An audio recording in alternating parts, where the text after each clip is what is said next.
Act 5, Scene 3, in the graveyard. Enter Paris and his page.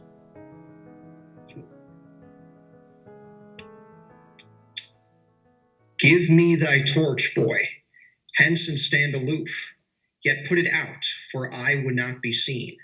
Under yond yew trees lay thee all alone, holding thy ear close to the hollow ground. So shall no foot upon the churchyard tread, being loose, unfirm with digging up of graves. But thou shalt hear it. Whistle then to me as signal that thou hearest something approach. Give me those flowers. Do as I bid thee. Go.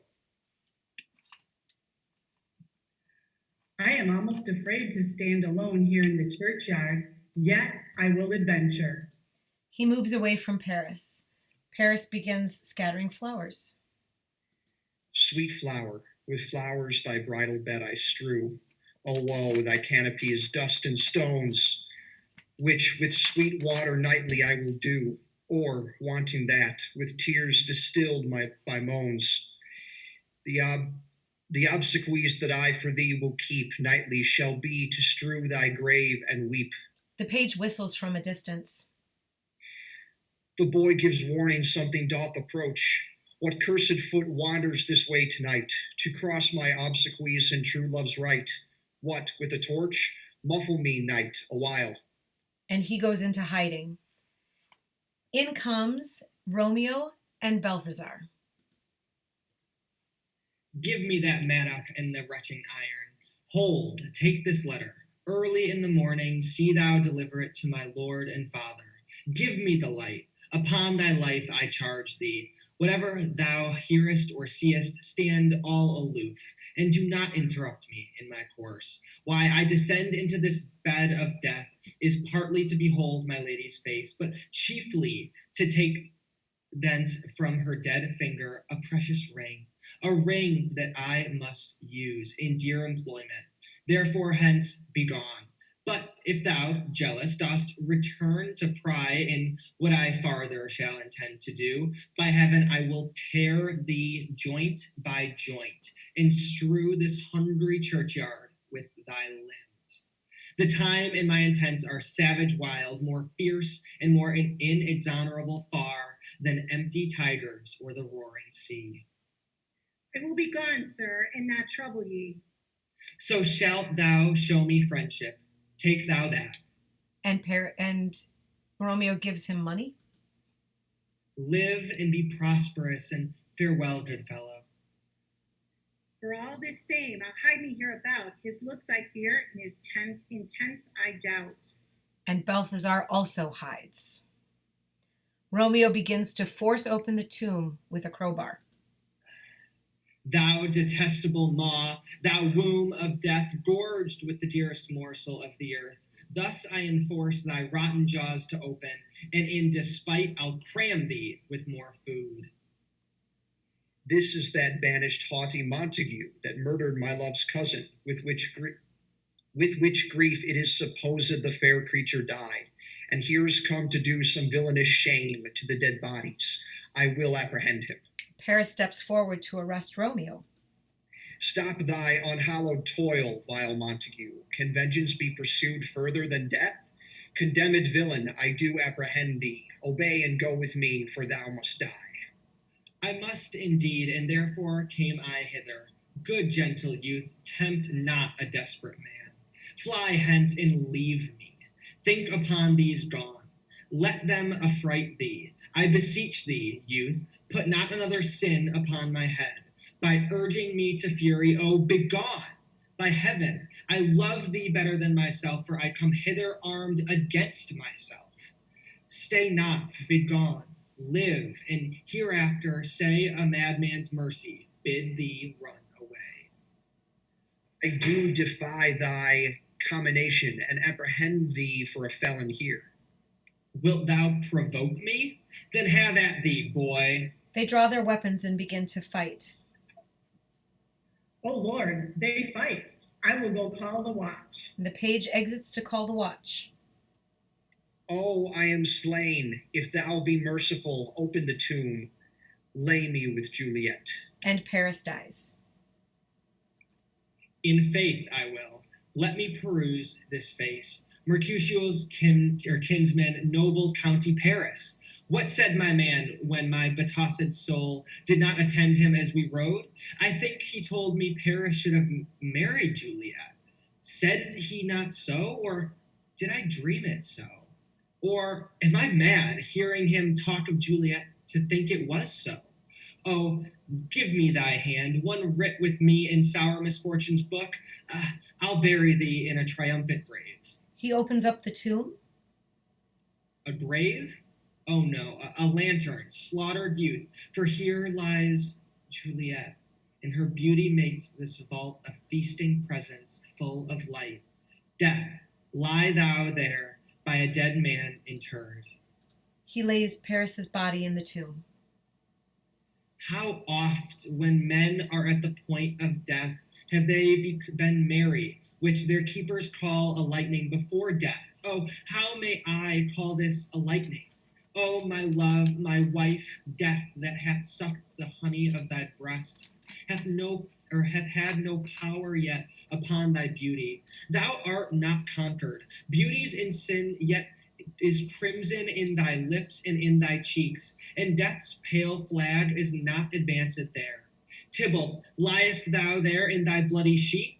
Oh, what more favor can I do to thee than with that hand that cut thy youth in twain to sunder his that was thine enemy? Forgive me, cousin. Ah, dear Juliet, why art thou yet so fair? Shall I believe that unsubstantial death is amorous, and that the lean abhorred monster keeps thee here in dark to be his paramour? For fear of that I still will stay with thee, and never from this palace of dim night depart again. Here I will remain with worms that are thy chambermaids. Oh, here will I set up my everlasting rest, and shake the yoke of inauspicious stars from this world-wearied flesh. Eyes, look your last. Arms, take your last embrace. And lips, oh, you, the doors of breath, seal with a righteous kiss, a dateless bargain to engrossing death. He kisses Juliet. Come, bitter conduct. Come, unsavory guide. Thou desperate pilot, now at once run on the dashing rocks thy seasick weary bark. Here's to my love. He drinks the potion. O true apothecary, thy drugs are quick. Thus, with a kiss, I die. He dies. Enter Friar Lawrence with lantern, crow, and spade. St. Francis be my speed. How oft tonight have my old feet stumbled at graves. Who's there? Here's one, a friend, and one that knows you well. Bliss be upon you. Tell me, good my friend, what torches yon that vainly lends his light to grubs and eyeless skulls? As I discern, it burneth in the capel's monument. It doth so, holy sir, and there's my master, one that you love. Who is it? Romeo. How long have you been there? Full half an hour. Go with me to the vault. I dare not, sir. My master knows not, but I am gone hence, and fearfully did menace me with death if I did stay to look on his intents. Stay then, I will go alone. Fear comes upon me. Oh, much I fear some unfristy thing. As I did sleep under this yew tree here, I dreamt my master and another fought, and that my master slew him. Romeo. Alack, what blood is this which stains the stony entrance of the sepulchre? What mean these masterless and gory swords to lie discolored by this place of peace? Romeo. Oh, pale, who else? What, Paris too? And steeped in blood? What an unkind hour is guilty of this lamentable chance. The lady stirs. O comfortable friar, where is my lord? I do remember well where I should be, and there I am. Where is my Romeo? I hear some noise. Lady, come from that nest of death, contagion, and unnatural sleep. A greater power that we can contradict hath thwarted our intents. Come away. Thy husband in thy bosom there lies dead, and Paris too. Come, I'll dispose of thee among a sisterhood of holy nuns. Stay not to question, for the watch is coming. Come, go, good Juliet, I dare not longer stay. Go, get thee hence, for I will not away. Friar Lawrence exits. What's here? A cup close to my true love's hand? Poison, I see, hath been his timeless end. O churl, drunk all, and left no friendly drop to help me after. I will kiss thy lips, haply some poison yet doth hang on them, to make me die with a restorative. She kisses Romeo's lips. Thy lips are warm. In comes Paris's page and the members of the watch. Lead, boy, which way? Yea, noise?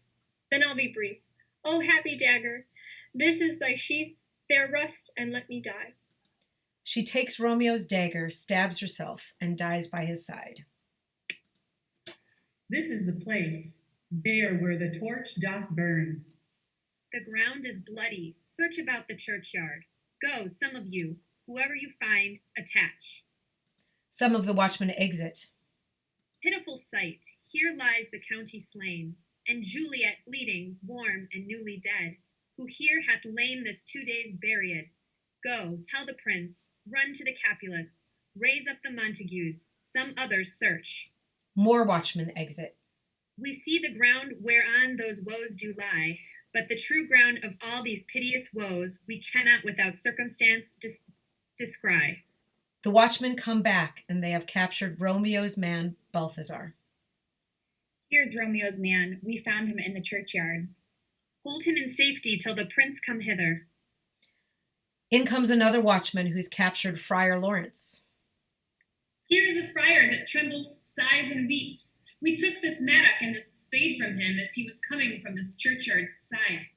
A great suspicion. Stay the friar, too. In comes the prince with his attendants.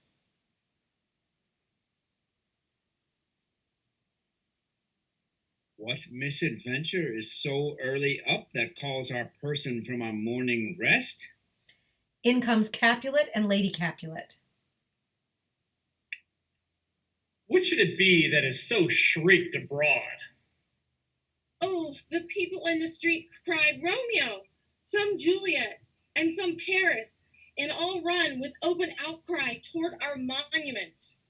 What fear is this which startles in our ears? Sovereign, here lies the county Paris slain, and Romeo dead, and Juliet dead before, warm and new killed. Search, seek, and know how this foul murder comes. Here is a friar, and slaughtered Romeo's man, with instruments upon them fit to open these dead men's tombs. Oh, heavens! Oh, wife, look at how our daughter bleeds! This dagger hath mistaken for, lo, his house is empty on the back of Montague, and Miss Sheets in my daughter's bosom! Oh me, this sight of death is as a bell that warns my old age to a sepulture. In comes Lord Montague. Come, Montague, for thou art early up to see thy son and heir now early down. Alas, my liege, my wife is dead tonight. Grief of my son's exile hath stopped her breath. What further woe conspires against mine age? Look, and thou shalt see. Montague sees Romeo lying dead. O thou untaught, what manners is in this to press before thy father to a grave? Seal up the mouth of outrage for a while till we can clear these ambiguities and know their spring, their head, their true descent, and then I will be general of your woes and lead you even to death. Meantime, forbear, let mischance be slave to patience. Bring forth the parties of suspicion. I'm the greatest, able to do least, yet most suspected, as the time and place doth make against me of this direful murder. And here I stand, both to impeach and purge myself condemned and myself excused. Then say at once what thou dost know in this. I will be brief, for my short date of breath is not so long as a tedious tale. Romeo there dead was husband to that Juliet, and she there dead, that Romeo's faithful wife. I married them, and their stolen marriage day was Tybalt's doomsday, whose untimely death banished the new-made bridegroom from this city, for whom, and not for Tybalt, Juliet pined. You, to remove that siege of grief from her, betrothed and would have married her perforce to County Paris. Then comes she to me, and with wild looks bid me devise some mean to rid her from the second marriage, or in my cell there she would kill herself. Then I gave her, so tutored in my art, a sleeping potion, which so took effect as I intended, for it wrought on her the form of death. Meanwhile, I writ to Romeo that he should hither come as this dire night to help to take her from her borrowed grave, being the time the potion's force should cease. But he which bore my letter, the Friar John, was stayed by accident, and yesternight returned my letter back. Then all alone the prefixed hour of her waking came I to take her from this kindred's vault, meaning to keep her closely at my cell till I conveniently could send to Romeo. But when I came, some minute ere the time of her awakening, here untimely lay the noble Paris and true Romeo dead. She wakes, and I entreated her to come forth and bear this work of heaven with patience. But then a noise did scare me from the tomb, and she, too desperate, would not go with me, but, as it seems, did violence on herself. All this I know, and to the marriage her nurse is privy.